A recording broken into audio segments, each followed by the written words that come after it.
అవిఘ్నమస్తు. ఓం శ్రీ గురుభ్యో నమః. శ్రీ శివానందాయతే నమః. ఈరోజు మనం ఎప్పటి నుంచో పురాతన కాలంలో ఆచరిస్తున్నటువంటి సంక్రాంతి వేడుకలని సమిష్టిగా అందరం కలిసి చేసుకోవాలి అని పూజ గురుదేవులు చెప్పిన దాని ప్రకారం అందరికీ కుల మతాలకు అతీతంగా సామరస్యంగా అందరినీ కూర్చోబెట్టి అందరితో కలిపి ఒక సమిష్టి వేడుకలను జరుపుకోవాలని ఎప్పటి నుంచో మనం సంక్రాంతి వేడుకలు చేస్తున్నాము. దాంట్లో భాగంగా ఉత్తమ మహిళా పోటీలు, ముగ్గుల పోటీలు, సంప్రదాయ దుస్తుల పోటీలు పెట్టడం జరిగింది.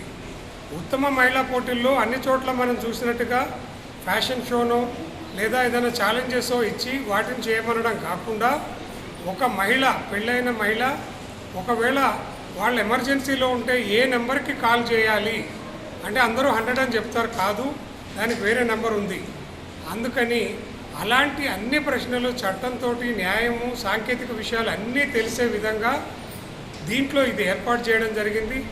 అందరం కలిసి అంగరంగ వైభవంగా విందు భోజనాలు కూడా మనమే తయారు చేసుకొని దానికంటే ఎక్కువగా సాక్షాత్ శ్రీ మహావిష్ణువు అయిన శ్రీ గురువుగారు, అమ్మవారు వారి ఆశీస్సులు అందరికీ ఇప్పియాలని, లోకా సమస్త సుఖినో భవంతు అని యావత్ ప్రపంచంలో ఉన్న జీవకోటి, నేను అనేది మానవ కోటి అని అంటలేను, జీవకోటి మొత్తం శాంతియుతంగా ట్రెడిషన్ మన సాంప్రదాయాన్ని మనమే కాపాడాలి.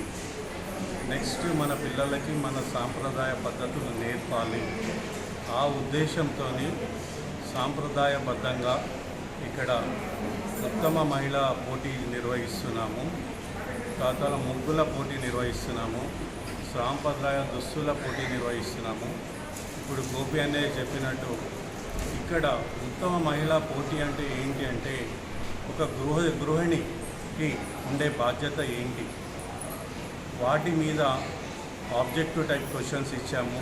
సాంప్రదాయం గురించి, దేశభక్తి గురించి, దైవభక్తి గురించి, కరెంట్ అఫైర్స్ గురించి, మళ్ళా మన భారతదేశంలో మొట్టమొదటి మహిళలు, ఉత్తమ మహిళ ఐపీఎస్, ఉత్తమ ఐపీఎస్, ఉత్తమ ఐఏఎస్ అట్లాంటి క్వశ్చన్స్ కూడా ఇచ్చి సాంప్రదాయబద్ధంగా నిర్వహించి ఉత్తమ మహిళకి 10,116 బహుమతి ఇవ్వడం జరుగుతుంది. రెండో విజేతకి 5,116, మూడో విజేతకి 3,116. ముగ్గుల పోటీలో కూడా ఉత్తమ ముగ్గు మహిళకి 3,116, రెండో పోటీ విజేతకి 2,116, మూడో విజేతకి 1,116 ఇవ్వడం జరుగుతుంది. అదేవిధంగా సాంప్రదాయ దుస్తులు కూడా పెద్దలకి మరియు మహిళలకి వేరుగా, పురుషులకి వేరుగా, పిల్లలకి వేరుగా నిర్వహించడం జరుగుతుంది. ఇదంతా కూడా ఎందుకు చేయాలి అంటే అందరూ కలవటమే ఒక పండుగ అన్నారు గురువుగారు. పండుగ అంటేనే అందరూ కుల మతాలు రహితంగా అందరూ కలిసి ఒక్కచోట చేసుకోవడం పండుగ అన్నారు. అటువంటి ఇంట్లో చేసుకుంటే ఒక నలుగురు కలిసి చేసుకుంటే ఒక పండుగ అయితే ఇక్కడ దాదాపు 500 మంది ఇక్కడ కలిశారు. వివిధ ప్రాంతాల నుంచి వచ్చారు, హైదరాబాద్ నుంచి వచ్చారు, కరీంనగర్ నుంచి వచ్చారు, ఇతర రాష్ట్రాల నుంచి కూడా వచ్చి ఈ పోటీలో పాల్గొనడం జరుగుతుంది. మన సాంప్రదాయాన్ని మనం కాపాడడం కొరకే ఇది నిర్వహిస్తున్నాము. రాముని ఉత్తమ పురుషుడని ఎందుకంటారు అని గురుగారు ఏం చెప్పారంటే ధర్మంలో ఉన్నాడు కాబట్టి ఉత్తమ పురుషుడని చెప్పడం జరిగింది.